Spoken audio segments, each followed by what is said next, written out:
Single-use gloves help keep food safe by creating a barrier between your hands and the food you are preparing. They should be worn when you are handling any ready-to-eat food. Single-use gloves do not have to be worn if you are handling raw agricultural products, washing whole produce, or if you are handling ready-to-eat ingredients that will be cooked to the correct internal temperature. For example, if you are chopping peppers for a soup or casserole, you do not need to wear gloves. If, however, those peppers will be ingredients in a salad, then you do need to wear gloves. When buying gloves, consider the following. Purchase only gloves approved for food service.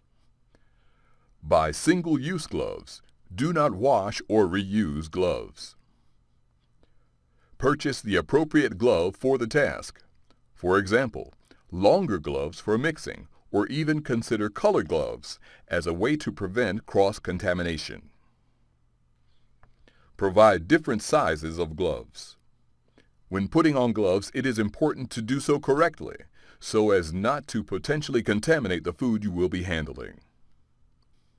Here are the guidelines. Wash your hands before putting on your gloves when starting a new task. Be sure to choose the correct size and hold the gloves by the edge to avoid touching the glove as much as possible.